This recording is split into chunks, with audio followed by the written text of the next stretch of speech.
بسم اللہ الرحمن الرحیم الحمد للہ نحمده ونستعینه ونستغفره ونؤمن به ونتوکل علیہ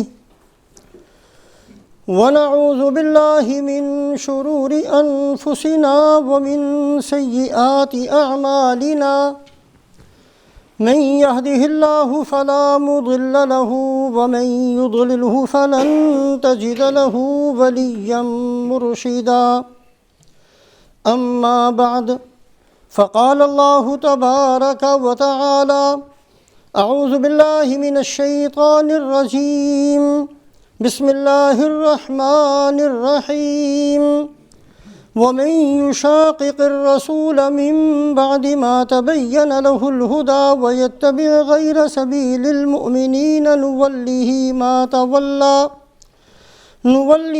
ما تولى ونصله جهنم وساءت مصيرا وعن عبد الله بن عمرو رضي الله تعالى عنهما قال قال رسول الله صلى الله عليه وسلم لَيَأْتِيَنَّ عَلَىٰ أُمَّتِي كَمَا أَتَىٰ عَلَىٰ بَنِي إِسْرَائِيلَ حَذْوَ النَّعْلِ بِالنَّعْلِ حَتَّىٰ إِنْ كَانَ مِنْهُمْ مَنْ أَتَىٰ أُمَّهُ عَلَانِيَةً لَكَانَ فِي أُمَّتِي مَنْ يَصْنَعُ ذَلِكَ وَإِنَّ بَنِي إِسْرَائِيلَ تَفَرَّقَتْ عَلَىٰ 72 مِلَّةً وَتَفْتَرِقُ أُمَّتِي عَلَىٰ 73 مِلَّةً كلهم في النار إلا ملة واحدة قالوا من هي يا رسول الله قال ما أنا عليه وأصحابي أو كما قال رسول الله صلى الله عليه وسلم۔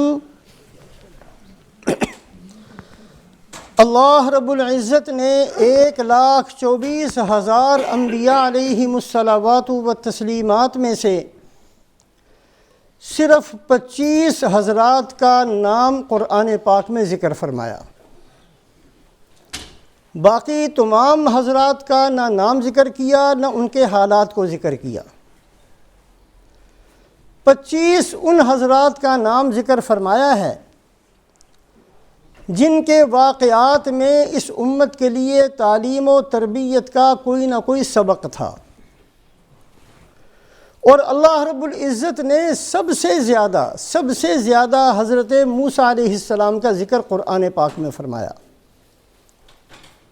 136 مرتبہ اللہ پاک نے قرآن پاک میں حضرت موسیٰ علیہ السلام کا نام، اور جہاں کہیں نام ہے کسی نہ کسی واقعے کی طرف اشارہ ہے، اللہ پاک نے اتنی کثرت سے حضرت موسیٰ علیہ السلام کا نام ذکر کیا ہے۔ کسی بھی نبی کا نام اتنی کثرت سے اور اتنی بار بار قرآن پاک میں ذکر نہیں فرمایا گیا جتنا کثرت سے حضرت موسیٰ علیہ السلام کا ذکر اللہ پاک نے قرآن میں فرمایا ہے۔ اس کی وجہ یہ ہے کہ رسول پاک علیہ السلام کو جو حالات پیش آئے تھے وہ اسی طرح کے حالات تھے جیسے حالات حضرت موسیٰ علیہ السلام کو پیش آئے، اور رسول پاک علیہ السلام کی امت نے جو کچھ کرنا ہے وہ ساری وہ بری عادتیں ہیں جو بنی اسرائیل کر گزرے ہیں۔ اس مناسبت سے اللہ رب العزت نے سب سے زیادہ 25 حضرات کا ذکر کیا، اور ان میں سب سے زیادہ اللہ پاک نے حضرت موسیٰ علیہ السلام کا ذکر قرآن پاک میں فرمایا۔ اس زمین پر سب سے پہلے حضرت موسیٰ علیہ السلام ہی ایسے نبی تھے کہ محنت کے نتیجے میں 3 طرح کے لوگ پیدا ہوئے۔ باقی جتنے انبیاء علیہم الصلوات و تسلیمات دنیا میں تشریف لائے ہیں، ہر نبی کی محنت میں 2 طرح کے لوگ ہوتے تھے۔ کچھ وہ ہوتے تھے جو مان لیتے تھے، باقی وہ ہوتے تھے جو نہیں مانتے تھے۔ ماننے والے پورا مانتے تھے، اور نہ ماننے والے پوری مخالفت کرتے تھے۔ حضرت موسیٰ علیہ السلام پہلے اللہ کے نبی ہیں کہ ان کی محنت کے نتیجے میں 3 طرح کے بندے پیدا ہوئے ہیں۔ کچھ وہ بندے تھے جنہوں نے قبول نہیں کیا، جیسے فرعون تھا اور اس کے ساتھ دینے والے بے تحاشا لوگ تھے۔ دوسرے وہ لوگ تھے جنہوں نے قبول کیا اور پورا پورا قبول کیا، اور تیسرا ایک عجیب قسم کا طبقہ وہ تھا جو زبان سے کہتے تھے جی ہم آپ کو اللہ کے نبی مانتے ہیں، لیکن ہر موقع پر کوئی نہ کوئی کجروی اختیار کرتے تھے، ٹیڑھا پن اختیار کرتے تھے، ہر موقع پر کسی نہ کسی بات میں یہ کہتے تھے نہیں نہیں نہیں ایسا نہیں، دوسرا حکم لے کر آؤ۔ زبان سے دعویٰ یہ کرتے تھے کہ ہم مانتے ہیں، لیکن عملاً نہیں مانتے تھے۔ رسول پاک علیہ الصلاۃ کی محنت کے نتیجے میں بھی 3 ہی طرح کے لوگ پیدا ہوئے ہیں، اور اسی وجہ سے حضرت موسیٰ علیہ السلام ہی اللہ کے ایسے نبی تھے کہ جب رسول پاک علیہ الصلاۃ معراج میں تشریف لے گئے ہیں تو آسمانوں پر کئی نبیوں کی ملاقات ہوئی۔ حضرت عیسیٰ علیہ السلام کی بھی ملاقات ہوئی، حضرت یحییٰ علیہ السلام کی بھی ملاقات ہوئی، حضرت یوسف علیہ السلام کی بھی ہوئی، حضرت ہارون علیہ السلام کی بھی ہوئی، حضرت ابراہیم علیہ السلام کی بھی ملاقات ہوئی، لیکن کسی نبی نے یہ نہیں کہا کہ آپ واپس جائیں اور 50 نمازوں کو کم کروائیں سوائے حضرت موسیٰ علیہ السلام کے۔ اس لیے کہ ہر نبی کے سامنے یہی بات تھی کہ جو مانے گا وہ پوری مانے گا، جو نہیں مانے گا وہ نہیں مانے گا۔ یہ موسیٰ علیہ السلام ہی اللہ کے نبی تھے جن کو تجربہ ہو چکا تھا کہ ایسے بھی ہوں گے جو کہیں گے مانتے ہیں پھر بھی نہیں عمل کریں گے، آپ واپس جائیں، جا کر کم کروائیں۔ آپ صلی اللہ علیہ وسلم واپس گئے، 5 کم ہوئیں، پھر کہا پھر جائیں، پھر گئے، پھر 5 کم ہوئیں، پھر جائیں، پھر گئے، پھر 5 کم ہوئی۔ کتنی دفعہ حضرت موسیٰ علیہ السلام نے بھیجا، اور جب 5 رہ گئیں تو پھر کہا پھر دوبارہ جائیں، یہ 5 بھی نہیں پڑیں گے۔ کسی نبی نے نہیں بھیجا واپس، ابراہیم علیہ السلام نے نہیں بھیجا واپس، حضرت ہارون علیہ السلام نے واپس نہیں بھیجا، یوسف علیہ السلام نے نہیں بھیجا، عیسیٰ علیہ السلام نے، حضرت یحییٰ علیہ السلام نے واپس نہیں بھیجا، اس لیے کہ یہ تجربہ صرف حضرت موسیٰ علیہ السلام کو تھا کہ ایسے بندے بھی ہوں گے جو زبان سے کہیں گے کہ ہم مانتے ہیں لیکن نہیں ماننے والے ہوں گے۔ تو اللہ رب العزت نے قرآن پاک کے اندر 25 نبیوں کا ذکر کیا ہے، سب سے زیادہ حضرت موسیٰ علیہ السلام کا ذکر فرمایا، اس لیے کہ آپ صلی اللہ علیہ وسلم کو انہی حالات کا واسطہ پڑھنا تھا جو حالات حضرت موسیٰ علیہ السلام کو پڑھ چکے تھے۔ اور آپ صلی اللہ علیہ وسلم نے پھر اپنی امت کے بارے میں بھی فرمایا لَيَأْتِيَنَّ عَلَىٰ أُمَّتِي كَمَا أَتَىٰ عَلَىٰ بَنِي اسرائیل، اے میری امت تم بھی وہ ساری غلطیاں کرو گے جو حضرت موسیٰ علیہ السلام کی امت نے کی تھی،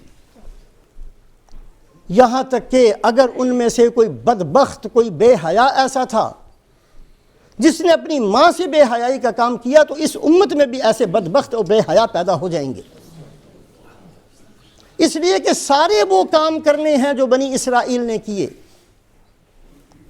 اس بات کو ہم بار بار سامنے رکھیں کہ اللہ رب العزت کے نزدیک کفر بہت مکروہ اور ناگوار قسم کا عمل ہے، لیکن جو کفر ایمان کے بعد ہو اس پر تو اللہ کی ناراضگی اتنی سخت ہوتی ہے جس کی انتہا کوئی نہیں۔ اللہ گمراہی کو بہت ناپسند کرتے ہیں، لیکن جو گمراہی ہدایت کے بعد اختیار کی جائے وہ گمراہی اللہ کے نزدیک بہت سخت سمجھی جاتی ہے۔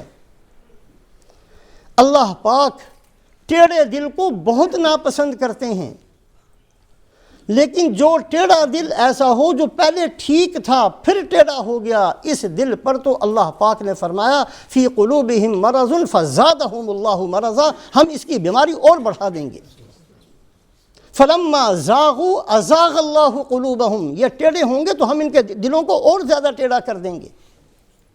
تو اللہ رب العزت کے نزدیک خیانت بہت بری چیز ہے، لیکن جو خیانت وہ بندہ کرے جو ساری زندگی امانت دار تھا پھر اس کو پتہ نہیں کیا سوجی اور اس نے خیانت شروع کر دی، جھوٹ وہ بولے جو پہلے سچ بولتا تھا پھر اس نے جھوٹ بولنا شروع کر دیا، وعدہ خلافی وہ کرے جو پہلے وعدہ پورا کرتا تھا پھر وعدہ خلافی شروع کر دی، وہ بندہ گناہوں کی طرف جائے جو نماز پڑھتا ہو، جو روزے رکھتا ہو، جو قرآن پڑھتا ہو، جو حدیث پڑھتا ہو، اللہ کے نزدیک اس بندے کے گناہ دوسروں سے کہیں زیادہ سخت سمجھے جاتے ہیں۔ تو اللہ رب العزت نے سب سے زیادہ حضرت موسیٰ علیہ السلام کا ذکر قرآن میں کیا، اور پھر اس امت کو یہ دعا سکھائی۔ اللہ نے کچھ دعائیں خود سکھائی ہیں اس امت کو۔ اہدنا الصراط المستقیم، یہ کسی بندے کی اختراع نہیں تھی کہ ہمیں یہ دعا مانگنی چاہیے، اللہ نے کہا یہ دعا مجھ سے مانگا کرو۔ اللہ پاک نے بہت ساری دعائیں خود سکھائیں۔ ربنا لا تؤاخذنا ان نسینا او اخطانا، یہ دعائیں اللہ خود سکھاتے ہیں، اللہ مہربان ہیں۔ تو اللہ پاک نے خود ایک دعا یہ بھی سکھائی، ربنا لا تزغ قلوبنا بعد اذ ہدیتنا وہب لنا من لدنک رحمہ انک انت الوہاب۔ اے اللہ میرے دل کو ہدایت دے دینے کے بعد دوبارہ ٹیڑھا نہ فرما۔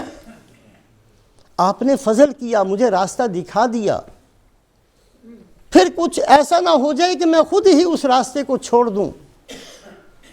آپ نے احسان فرمایا کہ مجھے سیدھے راستے کی ہدایت دے دی، اور پھر میں خود ہی اس راستے کو چھوڑ کر ٹیڑھے راستے پر چل پڑوں۔ قرآن پاک کے اندر جتنی دفعہ بھی ہدایت کا ذکر آتا ہے، ہدایت کا معنی کیا ہے؟ ہدایت کا معنی یہ بھی ہے کہ کسی بندے کو راستہ دکھا دیا جائے، اور ہدایت کا معنی یہ بھی ہے کہ کسی بندے کا ہاتھ پکڑ کر اس کو منزل مقصود تک پہنچا دیا جائے۔ ایک آدمی کسی دکان کا راستہ پوچھے، بازار کا راستہ پوچھے، ایک طریقہ یہ ہے کہ یہاں بیٹھے ہوئے دائیں بائیں کا راستہ اس کو بتا دیا جائے، اور دوسرا طریقہ یہ ہے کہ اپنے کام چھوڑ کر اس بندے کا ہاتھ پکڑ کر اس کو منزل تک پہنچا دیا جائے۔ جتنی دفعہ قرآن پاک کے اندر ہدایت کا نام آتا ہے، ہدایت کا لفظ آتا ہے، وہاں مراد یہی ہوتی ہے کہ اے اللہ ایسی ہدایت نصیب فرما کہ آپ ہمارا ہاتھ پکڑ لیں اور پھر ہمارا ہاتھ تھامے رکھیں، کسی موقع پر بھی ہمیں چھوڑ نہ دیں۔ اس لیے کہ اللہ رب العزت کے نزدیک ہدایت کے بعد گمراہی بہت ناگوار ہے، ایمان کے بعد کفر اللہ کو بہت ناپسند ہے، اخلاص کے بعد نفاق اور ریاکاری اللہ کو بہت ناگوار ہے۔ تو حضرت موسیٰ علیہ السلام کا اللہ رب العزت نے سب سے زیادہ ذکر اس لیے فرمایا کہ حضرت موسیٰ علیہ السلام کو جو حالات اور واقعات کا سامنا کرنا پڑا، رسول پاک علیہ السلام نے اپنی مبارک زندگی کے اندر انہی حالات کا سامنا کیا ہے۔ منافقین کی ایک لمبی چوڑی جماعت تیار ہوئی تھی جو زبان سے کہتے جی ہم آپ کو اللہ کے نبی مانتے ہیں۔ اذا جاءك المنافقون قالوا نشهد انك لرسول الله والله يعلم انك لرسول والله يشهد ان المنافقين لكاذبون۔ اے محمد صلی اللہ علیہ وسلم، یہ آپ کے پاس آتے ہیں اور آ کر کہتے ہیں جی ہم گواہی دیتے ہیں آپ اللہ کے نبی ہیں، یقیناً آپ اللہ کے نبی ہیں، لیکن یہ جھوٹ بولتے ہیں، ان کی گواہی ٹھیک نہیں ہے، ان کا دعویٰ ٹھیک نہیں ہے، یہ زبان سے کہتے ہیں اندر سے مسلمان نہیں ہیں۔ تو اللہ رب العزت کے نزدیک ہدایت کے بعد گمراہی بہت ناپسندیدہ ہے۔ قرآن پاک میں اللہ رب العزت نے جن اپنے دشمنوں کا ذکر کیا ہے، بڑے بڑے خناس قسم کے کافروں کا، ان میں سے جب ذکر آتا ہے ایسے بدبختوں کا جن کو ایمان کے بعد گمراہی ملی تھی، جن کو ہدایت کے بعد انہوں نے اپنے آپ کو گمراہی کے راستے پر چلایا تھا، تو اللہ بڑے سخت الفاظ سے ذکر کرتے ہیں۔ قارون کا بھی ذکر، فرعون کا بھی ذکر ہے، لیکن اتنے سخت لفظوں میں نہیں ہے جتنا سخت عذاب اللہ نے قارون کو دیا ہے۔ ان قارون کان من قوم موسیٰ، اس لیے کہ قارون پہلے مسلمان تھا، موسیٰ علیہ السلام پر ایمان لانے والا تھا، پھر دنیا کی محبت نے اس کو منکر بنا دیا۔ اللہ نے جو سزا اس کو دی ہے وہ فرعون کو بھی نہیں دی، اس کو زمین کے اندر دھنسایا گیا ہے، زمین پھٹی ہے، اس کے اندر وہ زندہ گیا ہے۔ اور جب اس نے کہا کہ میرا مال، تو کہا گیا کہ اس کا مال اس کے سر پر رکھ دو،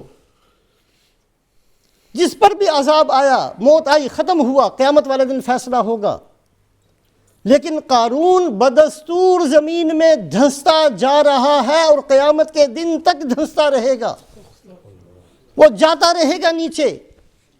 فَخَسَفْنَا بِهِ وَبِدَارِهِ الْأَرْضِ، ہم نے زمین کو پھاڑ کر اس کو تباہ کر دیا ہے۔ اس لیے کہ یہ بدبخت بے حیا وہ آدمی تھا جس نے ایمان کے بعد کفر اختیار کیا تھا۔ فرعون تو مسلمان ہی نہیں ہوا تھا، نمرود تو مسلمان ہی نہیں ہوا تھا، لیکن قارون اسلام کے بعد، ہدایت کے بعد، اللہ کے نبی حضرت موسیٰ علیہ السلام کو نبی ماننے کے بعد پھر اس نے کفر اختیار کیا اور زکوٰۃ دینے سے انکار کیا۔ اللہ پاک نے اس کو سخت قسم کی سزا دی ہے۔ دوسرا نام اللہ پاک نے سامری کا ذکر کیا۔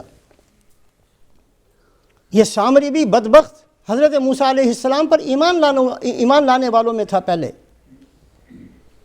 لیکن بڑا بننے کا جذبہ ایسا اس کے اندر گھسا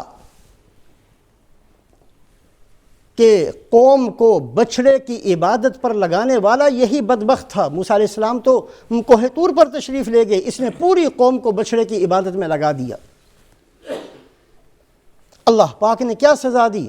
قال فاذهب فإن لك في الحياة أن تقول لا مساس۔ اللہ نے فرمایا کہ تجھے ایسی سزا ہے کہ اگر کوئی تجھے ہاتھ لگا لے گا تو تو بیمار ہو جائے گا، اور اگر تو کسی کو ہاتھ لگائے گا پھر بھی تو بیمار ہوگا، کیونکہ اس کے اندر جذبہ تھا کہ لوگ میری طرف متوجہ ہوں۔ اللہ نے ایسی سزا دی ہے کہ وہ لوگوں کو کہتا تھا میرے پاس نہ آنا، میرے قریب بھی نہیں آنا، مجھے ہی بھگتنا پڑے گا، اگر میں تمہیں ہاتھ لگا لوں گا پھر بھی مجھے بھگتنا پڑے گا، اور تم میں سے کسی کا ہاتھ مجھے لگ گیا پھر بھی مجھے ہی بھگتنا پڑے گا۔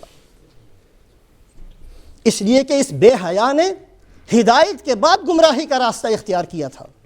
یہ ایسا بدبخت تھا، اس نے تورات کو قبول کیا پھر اس نے گمراہی کا راستہ اختیار کیا۔ تیسرا واقعہ اللہ پاک نے بلعام بن باورہ کا ذکر کیا ہے۔ وَاتْلُ عَلَيْهِمْ نَبَأَ الَّذِي آتَيْنَاهُ آيَاتِنَا فَانْسَلَخَ مِنْهَا۔ اے محمد صلی اللہ علیہ وسلم اپنی امت کو بھی بتائیں اس بے حیا کا ذکر۔ ہم نے اس کو اپنا علم دیا، ہم نے کتاب کا علم دیا، یہ اس میں سے نکل گیا، اس کو چھوڑ دیا۔ فَمَثَلُهُ كَمَثَلِ الْكَلْبِ إِن تَحْمِلْ عَلَيْهِ يَلْهَثْ أَوْ تَتْرُكْهُ يَلْهَثْ۔ ہم نے اس کو کتے کی طرح بنا دیا، جیسے کتا ہانپتا ہے، وہ آسانی سے سانس نہیں لے سکتا، وہ منہ کھولتا ہے، وہ زبان باہر لٹکاتا ہے، پھر اس کا سانس آتا ہے۔ یہی حالت ہم نے اس بدبخت کی بنا دی۔ تو اللہ رب العزت نے 25 نبیوں کا صرف قرآن میں ذکر کیا، ان میں سے سب سے زیادہ 136 مرتبہ اللہ نے حضرت موسیٰ علیہ السلام کا ذکر کیا ہے، اس لیے کہ حضرت موسیٰ علیہ السلام نے جن حالات کا سامنا کیا تھا، اور ایسی ایک قوم کو ان کے سامنے پیدا ہو گئی تھی جو زبان سے کہتے تھے کہ ہم مانتے ہیں اور اس کے باوجود نہیں مانتے تھے۔ رسول پاک علیہ السلام کو بھی ایسے بدبختوں کا سامنا کرنا پڑا۔ اس لیے اللہ پاک نے چونکہ قرآن اس امت کے لیے ہدایت ہے، سارے نبیوں کا ذکر نہیں کیا، 25 کا کیا جن کے واقعات اس امت کے لیے تربیت کا سبب تھے۔ حضرت موسیٰ علیہ السلام کا زیادہ کیا، ان کا ہر واقعہ اس امت کے لیے تربیت کا سبب ہے۔ اور اللہ پاک نے ان کی محنت کے نتیجے میں جیسے 3 جماعتیں بنی تھیں، رسول پاک علیہ السلام کی محنت کے نتیجے میں بھی 3 جماعتیں بنی۔ کبھی اللہ توفیق دے تو قرآن پاک کے اندر بعد یعنی پہلے یہ تھا، بعد میں یہ ہوا، یہ لفظ اللہ نے بہت دفعہ ذکر کیا ہے۔ کیف یہدی اللہ قوما کفروا بعد ایمانہم۔ اللہ ایسے لوگوں کو ہدایت کیوں دیں جنہوں نے ایمان لانے کے بعد پھر کفر کو اختیار کیا؟ کہتے ہیں ہم مسلمان ہیں، مسئلے ان کو کفر کے اچھے لگتے ہیں، لباس ان کو کفر کا اچھا لگتا ہے، سوچ ان کو کفر کی اچھی لگتی ہے، زندگی ان کو کافروں کی اچھی لگتی ہے، کھانا پینا ان کو ان کا اچھا لگتا ہے، کمانا ان کا اچھا لگتا ہے، نیت ان کی اچھی لگتی ہیں، طریقہ زندگی ان کا اچھا لگتا ہے۔ کیف یہدی اللہ قوما کفروا بعد ایمانہم۔ اللہ کیوں ہدایت کا فیصلہ کریں ایسے لوگوں کے لیے جو ایمان لانے کے بعد پھر کفر کو اختیار کرتے ہیں؟ یہ بعد کا لفظ قرآن میں بہت جگہ آتا ہے، کبھی اللہ توفیق دیں تو اس کو پڑھیں اور ترجمے کا قرآن لے کر ہی پڑھیں کہ اللہ کیا کہنا چاہتے ہیں، پہلے کی حالت کیسی تھی، بعد کی کیسی ہے، زبان سے پہلے کی حالت ہے، عمل سے دوسری طرف کی حالت ہے۔ چند مثالیں آج کی اس مجلس کے اندر سامنے رکھی جائیں۔ ابھی جو خطبے کے اندر آیت شریفہ پڑھی گئی ہے، اس کے اندر اللہ فرماتے ہیں وَمَن يُشَاقِقِ الرَّسُولَ مِن بَعْدِ مَا تَبَيَّنَ لَهُ الْهُدَى۔ جس آدمی نے نبی سے راستہ الگ کر لیا. یشاقق کہتے ہیں، شقہ کہتے ہیں جیسے کپڑے کو پھاڑتے ہیں، ایک ٹکڑا ادھر ہو گیا، دوسرا ٹکڑا دوسری طرف ہو گیا، کپڑا پھاڑ کے 2 ٹکڑوں میں تقسیم کر دیا گیا. اسی طریقے سے جو بندے اپنا راستہ نبی کے راستے سے الگ کر لیتے ہیں، نبی نے چل کر دکھایا ہے، نبی نے صرف زبان سے دین نہیں سکھایا، رسول پاک علیہ الصلاۃ والسلام نے عملی دین پیش کیا ہے. نماز صرف زبان سے نہیں کہا نماز پڑھو، پڑھ کر دکھائی ہے. صدقہ خیرات کا صرف حکم نہیں دیا، کر کے دکھایا ہے. تہجد کا صرف حکم نہیں دیا، رات کو اٹھ کر پڑھ کر دکھائی ہے. انسانوں کی خیر خواہی کا حکم نہیں دیا، انسانیت کی خیر خواہی کر کے دکھائی ہے. رسول پاک علیہ الصلاۃ والسلام نے اپنی مبارک زندگی کے اندر اپنے مبارک اعمال کے ساتھ ایک عملی قرآن پیش کیا، ایک دین کر کے دکھایا. وَمَن يُشَاقِقِ الرَّسُولِ، نبی کی زندگی پیدا ہونے سے لے کر مرنے تک، اس میں غمی بھی ہے، اس میں خوشی بھی ہے، اس میں فتح بھی ہے، اس میں شکست بھی ہے، اس میں فقر بھی ہے، اس میں وسعت بھی ہے، اس میں ہر طرح کے حالات ہیں، اس میں بیماری بھی ہے، اس میں صحت بھی ہے، اس میں اچھے حالات بھی ہیں، اس میں اللہ کی طرف سے مشکلات کے حالات بھی ہیں. ہر طرح کے حالات کے اندر اللہ کے نبی صلی اللہ علیہ وسلم نے ایک رہنمائی دی ہے، ایک طریقہ بتایا ہے، ایک اسلام اور اللہ کا پسندیدہ راستہ بتایا ہے. وَمَن يُشَاقِقِ الرَّسُولِ، جو آدمی اس راستے کو چھوڑے، اگر غمی پیش آئے تو وہ نہ کرے جو اللہ کے نبی نے کیا تھا، خوشی پیش آئے وہ نہ کرے جو اللہ کے نبی نے کیا تھا، کسی بھی حالت کے اندر نبی کے راستے کو چھوڑ دے. وَمَن يُشَاقِقِ الرَّسُولَ مِن بَعْدِ مَا تَبَيَّنَ لَهُ الْهُدَى، حالانکہ اس کے سامنے ہدایت آ چکی ہے، اس کے سامنے حدیث موجود ہے، اس کے سامنے قرآن موجود ہے، اس کے سامنے صحابہ کی زندگی موجود ہے، اس کے سامنے نبی کی زندگی موجود ہے. ان ساری چیزوں کے باوجود جو آدمی 2 ٹکڑے بنا لے، اپنا راستہ الگ کر لے اور نبی کے راستے کو الگ چھوڑ دے، وَمَن يُشَاقِقِ الرَّسُولَ مِن بَعْدِ مَا تَبَيَّنَ لَهُ الْهُدَى وَيَتَّبِعْ غَيْرَ سَبِيلِ الْمُؤْمِنِينَ، مسلمان جس راستے پر چلتے ہیں ان کو چھوڑ کر اپنا ہی راستہ اختیار کر لے، نُوَلِّهِ مَا تَوَلَّى. اللہ نے کیا سزا بتائی؟ نُوَلِّهِ مَا تَوَلَّى. دنیا کے اندر پھر جو اللہ پاک نے ہاتھ پکڑا ہوتا ہے کسی کا، یہ ہدایت کیا ہے؟ ہاتھ پکڑ لینا، منزل مقصود تک پہنچا دینا. یہ جو اللہ نے ہدایت کا معاملہ کیا ہے، جو آدمی اپنا ہاتھ چھڑا لیتا ہے پھر اللہ دوبارہ نہیں پکڑتے.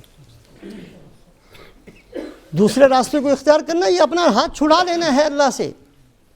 اللہ جب کہتے ہیں کہ مجھے میرے نبی کے طریقہ زندگی کے علاوہ کوئی طریقہ پسند نہیں ہے، کسی خبیث کا ہو مجھے نہیں پسند، اللہ پاک کے نزدیک ایک ہی طریقہ زندگی پسندیدہ ہے، وہ ہے رحمت للعالمین حضرت محمد صلی اللہ علیہ وسلم کا طریقہ. وَمَن يَبْتَغِ غَيْرَ الْإِسْلَامِ دِينًا فَلَن يُقْبَلَ مِنْهُ، اللہ کے نبی میرے نبی کے طریقے کے علاوہ کچھ بھی لے کر آؤ گے میں نے رد کر دینا، میں نے نہیں قبول کرنا. اب جو آدمی اپنا ہاتھ چھڑوا لیتا ہے، اللہ کیا فرماتے ہیں؟ نُوَلِّهِ مَا تَوَلَّى، ہم پھر اس کا ہاتھ نہیں پکڑتے، ہم بھی اس کو اس کے حوالے کر دیتے ہیں. اگر کوئی بندہ بھی اللہ پاک اس کو اس کے حوالے کر دے، ایک نیکی نہیں کر سکتا، ایک نیکی بھی. یہ جتنی نیکیاں انسان کرتا ہے، جتنے اچھے کام کسی بندے سے ہوتے ہیں، یہ اللہ کی توفیق سے ہوتے ہیں. بہت سارے بندے دنیا کے اندر ہیں، ہر آدمی نماز نہیں پڑھتا. بہت سارے دنیا کے اندر ہیں، ہر ایک کو نیکی کی توفیق نہیں ملتی. بڑے بڑے مالدار ہیں، ہر بندے کو حج کی توفیق نہیں ہوتی. بہت ساری صلاحیتوں والے موجود ہیں، ہر ایک کی صلاحیت قبول نہیں کی جاتی. بڑی بڑی جوانیوں والے ہیں، ہر ایک کی جوانی قبول نہیں ہوتی. بڑے بڑے مالوں والے ہیں، ہر ایک کا مال قبول نہیں ہوتا. یہ اللہ کی مرضی ہوتی ہے. اللہ پاک جس کے مال کو، جس کی جان کو قبول کر لے، یہ توفیق اللہ دیتے ہیں. دل کے اندر نیکی کرنے کا ارادہ صرف اللہ پیدا کرتے ہیں. ان اللہ یحول بین المرء وقلبی، کبھی کبھی اللہ پاک بندے اور اس کی نیت کے درمیان میں آ جاتے ہیں. اسی وجہ سے حضرت عائشہ رضی اللہ تعالیٰ عنہ فرماتی ہیں کہ بہت کثرت سے رسول پاک علیہ الصلاۃ والسلام یہ دعا مانگا کرتے تھے، یا مقلب القلوب ثبت قلبی علی دینک، اے دلوں کو پھیر دینے والے میرے دل کو دین پر باقی رکھ. ہمیں سکھانے کے لیے تو جو آدمی بعد، یہ بعد کا لفظ قرآن میں بہت دفعہ ہے، کبھی اللہ توفیق دے بہت غور سے ان مقامات کو پڑھیں. جو آدمی ہدایت کے بعد پھر ہدایت مل گئی، نبی کا طریقہ پتہ چل گیا، جنت میں جانے کا راستہ پتہ چل گیا کہ یہ وہ راستہ ہے جو جنت تک جاتا ہے، پھر ایک آدمی اس راستے کو چھوڑ کر کسی اور راستے پر چلے، نولیہ ما تولی، اللہ فرماتے ہیں کہ پھر ہم توفیق والی جو نعمت ہے اس کو سلب کر لیتے ہیں. اللہ توفیق دینے پر آتے ہیں تو بعض دفعہ کمزور آدمی وہ کام کر جاتا ہے بڑے بڑے طاقتور نہیں کر سکتے. تھوڑے علم والا اتنا کام کر جاتا ہے جو بڑے بڑے علم والے نہیں کر سکتے. بڑھاپے کے اندر کوئی آدمی وہ کام کر لیتا ہے جو جوانی کے اندر نہیں کر سکتے. بیماری کے اندر اللہ وہ کام لے لیتے ہیں جو صحت مند نہیں کر سکتے. جب اللہ لینے پر آتے ہیں اللہ کسی سے بھی کام لے لیتے ہیں. نولیہ ما تولی کا معنی یہ ہے کہ پھر اللہ پاک توفیق نہیں دیتے. ٹھیک ہے تمہیں میری ضرورت نہیں، مجھے بھی تمہاری ضرورت نہیں، جاؤ بھاگو. اللہ کہتے ہیں ہم اس کو چھوڑ دیتے ہیں، جہاں وہ چلتا ہے ہم اپنا سایہ اس سے ہٹا لیتے ہیں، اس کا جو ہاتھ پکڑا ہوا تھا وہ چھوڑ دیتے ہیں. رسول پاک علیہ الصلاۃ والسلام نے ہمیں سمجھانے کے لیے دعا مانگی ہے، اللہم لا تکلنی الی نفسی طرفۃ عین. اے اللہ مجھے میرے حوالے اتنی دیر کے لیے بھی نہ کرنا جتنی دیر میں آنکھ جھپکی جاتی ہے. آنکھ جھپکنے میں ایک سیکنڈ بھی خرچ نہیں ہوتا. اتنے سے تھوڑے سے وقت کے لیے بھی اگر میں اپنے آپ کے حوالے ہو گیا تو میں تو گمراہی کی طرف چل پڑوں گا. اے اللہ اتنی دیر کے لیے بھی میرا ہاتھ نہیں چھوڑنا، مجھے میرے سپرد نہیں کرنا. ہر وقت ہر آن ہر گھڑی میرے ہاتھ کو تھامے رکھنا ہے. یہ ہے ہدایت، یہ ہے توفیق. نولیہ ما تولی. لیکن جو آدمی ہدایت ملنے کے بعد پھر اس کو دوسرے راستے اچھے لگتے ہیں، نولیہ ما تولی، تو اللہ فرماتے ہیں پھر ہم اس کے حوالے کر دیتے ہیں، چھوڑ دیتے ہیں اس کو. دوسری آیت شریفہ کے اندر یہ بعد کا لفظ بہت اہم ہے. ثم قست قلوبکم من بعد ذلک، ثم قست قلوبکم من بعد ذلک فہی کالحجارۃ او اشد قسوہ. پہلے جب اللہ دنیا میں بھیجتے ہیں انسان کو وہ بہترین فطرت پر ہوتا ہے. بچہ یہودی کے گھر میں پیدا ہو، بچہ عیسائی کے گھر میں پیدا ہو، ہندو کے گھر میں پیدا ہو، سکھ کے گھر میں پیدا ہو، کل مولود یولد علی الفطرہ، ہر پیدا ہونے والا بچہ بہترین دل کی حالت کے ساتھ پیدا ہوتا ہے. عام طور پر کہتے ہیں جی بچے جھوٹ نہیں بولتے، ٹھیک کہتے ہیں، ان کو جھوٹ بولنا نہیں آتا، وہ سچ کے اوپر پیدا ہوتے ہیں. ہر انسان دنیا میں آتا ہے فطرت سلیمہ کے ساتھ آتا ہے. اس کا دل کورے کاغذ کی طرح ہوتا ہے، ہر خوبی قبول کرنے کی صلاحیت ہوتی ہے.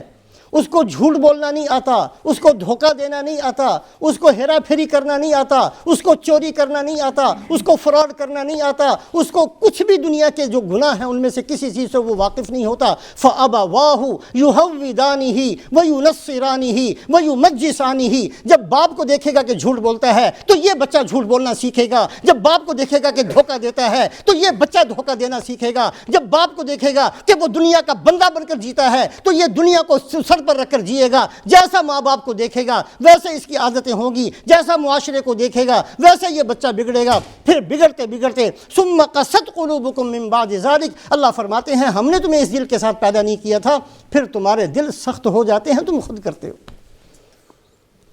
اللہ نے بہترین دل کے ساتھ ہر بچے کو پیدا کیا، بہترین دل کے ساتھ، ہر خوبی کے ساتھ ہر بچہ پیدا ہوتا ہے.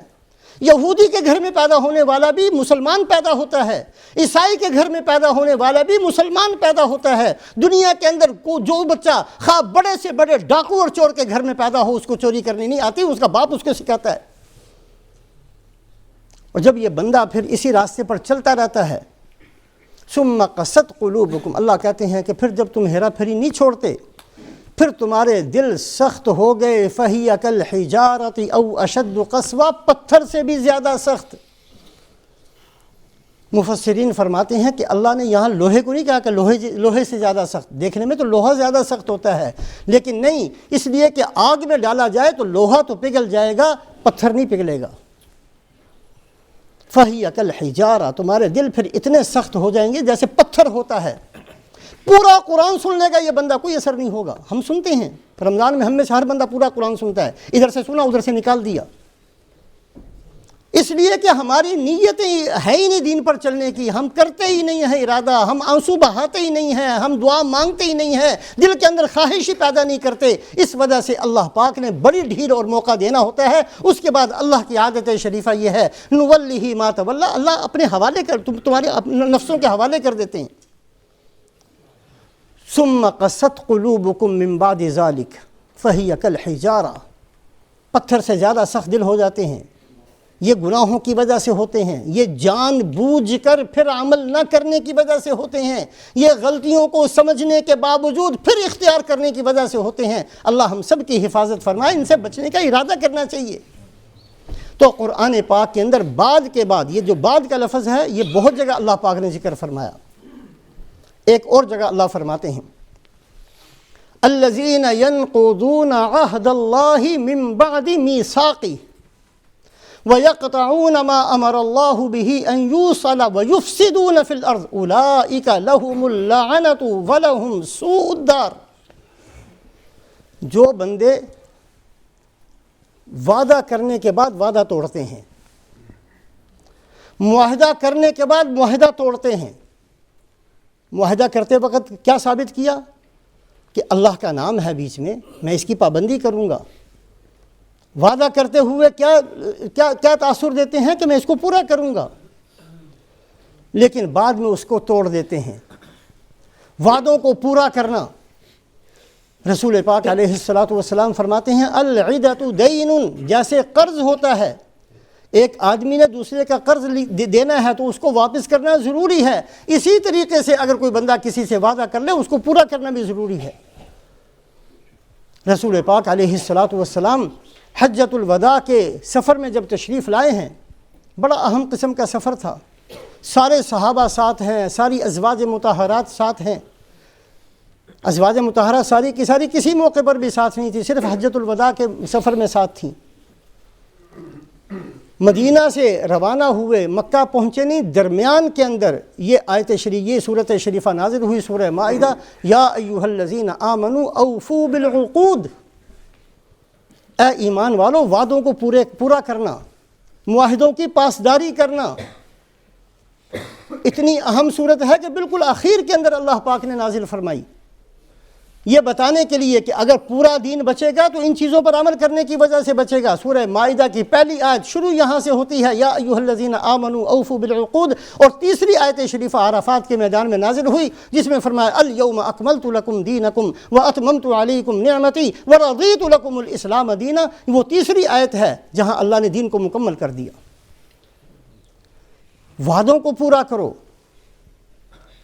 کبھی سوچیں ہم نے کتنے وعدہ پورا کرنے کی تو نیت ہی نہیں ہوتی، کوئی اہمیت ہی نہیں ہے ہمارے نزدیک۔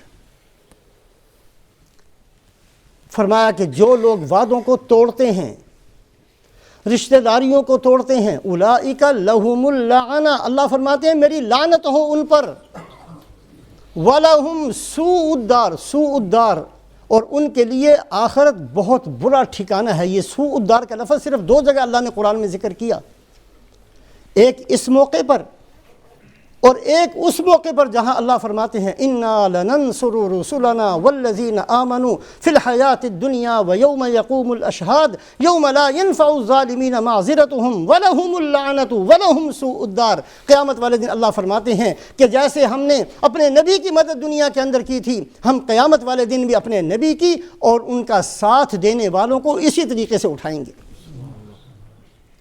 بڑی شان ہوگی جنہوں نے نبی کا اتباع کیا، جنہوں نے سنتوں پر اپنی زندگی گزاری، بڑی شان کے ساتھ، جیسے نبی شان کے ساتھ اٹھیں گے، سب سے بلند، سب سے عظیم، سب سے اونچی شان مال والوں کی نہیں، حکومتوں والوں کی نہیں ہوگی، انبیاء کی ہوگی۔ قیامت والے دن بڑی شان کے ساتھ تشریف لائیں گے انبیاء علیہم الصلوات والتسلیمات، اور ان کے ساتھ اللہ فرمائیں گے جو ان کا اتباع کرتے رہے وہ ساتھ ہی آ جاؤ۔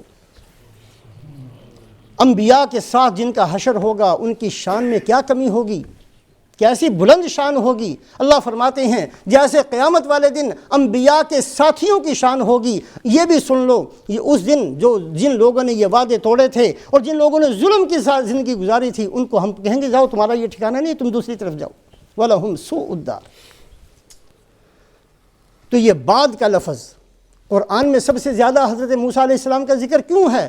اس لیے کہ ان کو واسطہ پڑا تھا ایسے لوگوں کے ساتھ جو زبان سے کہتے تھے جی ہم مانتے ہیں، لیکن مانتے نہیں تھے۔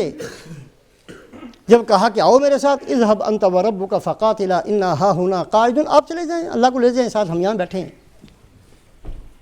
اللہ کو ساتھ لے کر جانا تھا تو تم ساتھ کس لیے رکھا ہوا بھائی؟ لیکن ایسے عجیب قسم کے لوگ تھے، جہاں ذرا سا بھی مسئلہ آیا پیچھے ہٹ گئے، نبی کو کہا جی ہم نے نہیں کہا، ہم سے نہیں ہوتا۔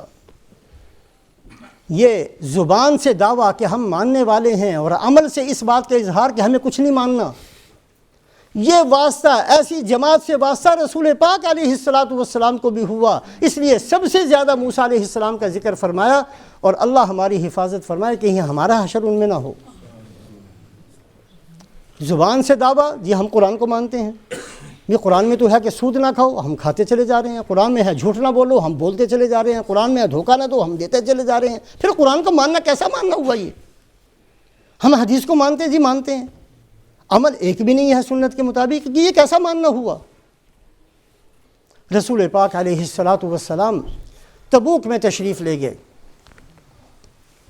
اب یہ پہلا موقع تھا کہ صحابہ کا مقابلہ ایک سیولائز بڑی زبردست قسم کی فوج کے ساتھ تھا۔ اس سے پہلے مقابلے تھے مکے والوں کے ساتھ، مکے والے بھی جیسے صحابہ تھے وہ بھی ویسے ہی تھے، لیکن یہ بڑی مہذب قسم کی فوج سمجھی جاتی تھی، بڑی تربیت یافتہ، بڑے جدید ہتھیاروں والی فوج اور بڑی زبردست قسم کی فوج سمجھی جاتی تھی۔ اور ہرقل نے 1 سال کی پیشگی تنخواہیں دے کر مقابلے کے لیے لے کر آیا تھا۔ جب رسول پاک علیہ السلام تشریف لے جانے لگے تو مدینے کے اندر کچھ منافقین نے بڑی بکواس کی، پلے کچھ ہے نہیں، چندہ مانگتے پھرتے ہیں، اس لیے کہ یہ پہلا موقع تھا کہ آپ صلی اللہ علیہ وسلم نے چندہ بھی لیا تھا، کچھ نہیں تھا، صحابہ کے پاس ہتھیاروں کے لیے بھی کچھ نہیں تھا۔ یہ پہلا موقع تھا جس میں صدیق اکبر اپنے سارا گھر کا سامان لے کر آ گئے تھے، حضرت عمر رضی اللہ تعالیٰ عنہ آدھا لے کر آ گئے تھے، صحابہ نے بہت قربانیاں کی تھیں، لمبا سفر تھا، دور کا سفر تھا۔ تو منافقین نے کہا چندہ مانگتے پھرتے ہیں، پلے کچھ ہے نہیں، اور چلے ہیں روم کو فتح کرنے۔ روم کو، اس زمانے میں روم بہت بڑی حکومت تھی، چلے ہیں روم کو فتح کرنے، کھانے کو ہے نہیں، بھوکے ہیں۔ صحابہ خود فرماتے ہیں کہ ہر روز 1 کھجور ملتی تھی ایک آدمی کو، 1 کھجور۔ شاگرد نے کہا کہ 1 کھجور سے کیا بنتا تھا؟ کہا بھتیجے اس کی قدر بھی اس وقت ہوئی جب وہ بھی ملنی بند ہوگی۔ بڑا مذاق اڑایا۔ اور جب رسول پاک علیہ السلام اللہ پاک نے ان کو بھگا دیا اور اللہ نے فتح دے دی اور وہ شکست کھا کر بھاگ گئی ہرقل اور اس کی فوج، اور اللہ پاک نے دکھا دیا کہ روم مسلمانوں کے قبضے کے اندر آئے گا، اور رسول پاک علیہ السلام نے فرمایا اللہ پاک نے زمین کی سارے خزانوں کی چابیاں آج مجھے دے دی ہیں اور میری امت کو مل جائیں گی۔ جب یہ سارے واقعات واپسی پر ہوئے تو آئے معذرت کرنے کے لیے، وہ جی اصل میں گھر میں کام تھا جس وجہ سے ہم نہیں جاتے، ہم تو ارادہ کر رہے تھے جانے کا۔ بدل دیا اپنے آپ کو، پہلے مذاق اڑا رہے تھے تو اللہ نے کیا آیت شریفہ نازل فرمائی، لا تعتذروا قد کفرتم بعد ایمانکم، یہ معذرت کرنے کی ضرورت نہیں ہے، تمہارا کفر ایمان کے بعد تھا۔ کافروں کو نہیں کہا، یہ ان لوگوں کو کہا جو ایمان کا نام لیتے تھے اور پھر مذاق اڑانے والے تھے۔ قد کفرتم بعد ایمانکم لا تعتذروا قد کفرتم بعد ایمانکم، معذرت کرنے کی کوئی ضرورت نہیں ہے، مہریں لگا دی ہم نے تمہارے دلوں کے اوپر، کوئی معذرت نہ کرو، اس لیے کہ تمہارا کفر ایمان کے بعد تھا۔ دعویٰ ایمان کا اور کفر تم اختیار کرتے رہے، دعویٰ دوستی کا اور حقیقتاً تم نے دشمنوں کے ساتھ دیا ہے۔ لا تعتذروا قد کفرتم بعد ایمانکم، اور ساتھ ہی آیت شریفہ کے اندر فرمایا یحلفون لکم لترضوا عنہم فإن ترضوا عنہم فإن اللہ لا یرضى عن القوم الفاسقین۔ یہ اب آ کر معذرتیں کرتے ہیں اور قسمیں کھا رہے ہیں کہ جی ہم تو ساتھ تھے آپ کے، ہم نے تو یہ بے چینی میں دن گزارے ہیں جو آپ کی جدائی تھی اور آپ کی جو آپ نظر نہیں آتے تھے، ہمیں بڑی پریشانی تھی. ہم تو دیکھتے رہے کہ پتہ نہیں کس حالت میں ہوں گے. ہم تو ساتھ جانا چاہتے تھے، بس گھر کا تھوڑا مسئلہ تھا. ایسے جو بہانے بنانے شروع کیے، اللہ فرماتے ہیں یحلفون لکم لترضوا عنہم، یہ بڑی قسمیں کھا کر تمہارے سامنے آتے ہیں تاکہ تم ان سے خوش ہو جاؤ.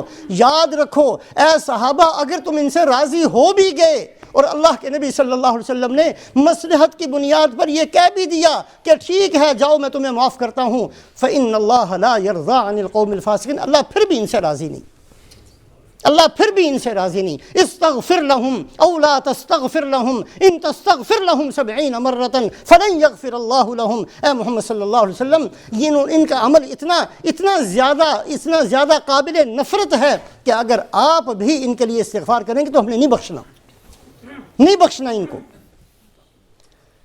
کبھی اپنی اداؤں پر ہم غور کریں، اپنی زندگیوں کو دیکھیں. ہم رات دن یہ دعویٰ کرتے ہیں کہ ہم آپ صلی اللہ علیہ وسلم کے امتی ہیں، ہم قرآن کو مانتے ہیں، ہم حدیث کو مانتے ہیں، ہم قرآن کو مانتے ہیں، حدیث کو مانتے ہیں، لیکن دیکھیں تو اسے کتنا کہ مانتے ہیں. کتنا دھکا دے کر ہم نے قرآن کو گھر سے باہر نکالا ہوا ہے، کتنی سنتوں کو اپنے ہاتھوں سے چھوڑا ہوا ہے، کتنا لباس کی سنتوں کو چھوڑا، کتنا شکل و صورت کی سنتوں کو چھوڑا، کتنی چیزیں ایسی ہیں جو کفر کی ہمیں اچھی لگنے لگ گئی ہیں. تھوڑا سا تو اپنے گریبانوں میں کبھی سوچیں کہ ہم کس راستے پر چلتے ہیں. اللہ رب العزت نے 136 مرتبہ حضرت موسیٰ علیہ السلام کا ذکر کیا قرآن میں، اور ہر جگہ جہاں ذکر ہے تقریباً ہر جگہ کسی نہ کسی واقعے کی طرف اشارہ ہے. اور اکثر واقعات وہ ہیں جو حضرت موسیٰ علیہ السلام کو ان لوگوں کی طرف سے پیش آئے تھے جو کہتے تھے ہم مانتے ہیں، لیکن جب ماننے کی باری آتی تھی انکار کر لیتے تھے. جب کہا کہ میرے ساتھ چلو، جی آپ چلے جائیں، اللہ میاں کو ساتھ لے جائیں. لن نصبر على طعام واحد فادع لنا ربك يخرج لنا مما تنبت الارض من بقلها وقثائها وفومها وعدسها وبصل، ہمیں من و سلوا نہیں چاہیے، کچھ اور لے کر آؤ. ایسے حکم دیتے تھے جیسے نبی ان کی ماننے کے لیے آئے ہیں. یہ انہوں نے نہیں ماننی نبی کی. اللہ نے نبی کو بھیجا اس لیے ہے کہ وہ ان کی پوچھتے پھرے، ہاں جی آپ بتاؤ کیا چاہتے ہو. نبی اس لیے نہیں آتے، نبی تو اس لیے آتے ہیں وما ارسلنا من رسول الا لیطاع باذن اللہ. اللہ فرماتے ہیں کہ ہم نبی کو اس لیے بھیجتے ہیں کہ دنیا کا بسنے والا ہر انسان ان کا فرما بردار بن کر جیے. اگر کوئی بادشاہ ہے وہ بھی ان کی مانے، اور اگر کوئی فقیر ہے وہ بھی ان کی مانے، اور اگر کوئی اچھا ہے وہ بھی ان کی مانے، اور اگر کوئی توبہ کرنا چاہتا ہے وہ بھی ان کی مانے. دنیا کا بسنے والا ہر انسان ہمارے بھیجے ہوئے نبیوں کی فرما برداری کرے. ہم اس لیے نبیوں کو بھیجتے ہیں. نبی کسی کی ماننے کے لیے نہیں آتے، نبی ایک دین لے کر آتے ہیں. سب کو کہتے ہیں میری مانو، اگر میری مانو گے تو کامیاب ہوگے ورنہ نہیں ہوگے. میرے محترم بزرگوں اور دوستوں، کبھی سوچا کریں ان چیزوں کو، کبھی غور کیا کریں کہ ہم کس طرح کے مسلمان ہیں. آخر ہم نے کب ٹھیک مسلمان بننا ہے، کس عمر میں جا کر بننا ہے. سفید بال ہمارے آگے، دانت ہمارے ہلنے لگ گئے، آنکھیں ہماری کمزور ہو گئی، قبر کے قریب ہم پہنچ گئے، لیکن حالت وہی ہے جو آج سے 50 سال پہلے تھی. نہ ایمان کے اندر کوئی فرق پڑتا ہے، نہ نمازوں کے اندر کوئی فرق پڑتا ہے، نہ اخلاق کے اندر کوئی فرق پڑتا ہے، نہ اخلاص کے اندر کوئی فرق پڑتا ہے، نہ معاشرے کے اندر. جیسی زبان بے لگام آج سے 40 سال پہلے تھی آج بھی ویسے ہی بے لگام ہے، جس کی چاہے پگڑی اچھال کر رکھ دیں. جیسے دین سے دوری 50 سال پہلے تھی آج بھی ویسے ہی ہے. ارادہ ہی نہیں ہے. نماز میری بہتر بنی کہ نہیں بنی، میرا ایمان کے اندر کوئی مضبوطی آئی کہ نہیں آئی، میرا خشوع خضوع زیادہ ہوا کہ نہیں ہوا، میرے دل سے دنیا کی محبت کم ہوئی کہ نہیں ہوئی، میں نے اپنی قبر کو زیادہ سوچنا شروع کیا کہ نہیں کیا، میں نے اپنی آخرت کو زیادہ سامنے رکھا کہ نہیں رکھی. کب سوچنی ہم نے یہ چیزیں؟ مرنے کے بعد موقع نہیں ملے گا. آج موقع ہے. اللہ مجھے اور آپ کو عمل کی توفیق دے.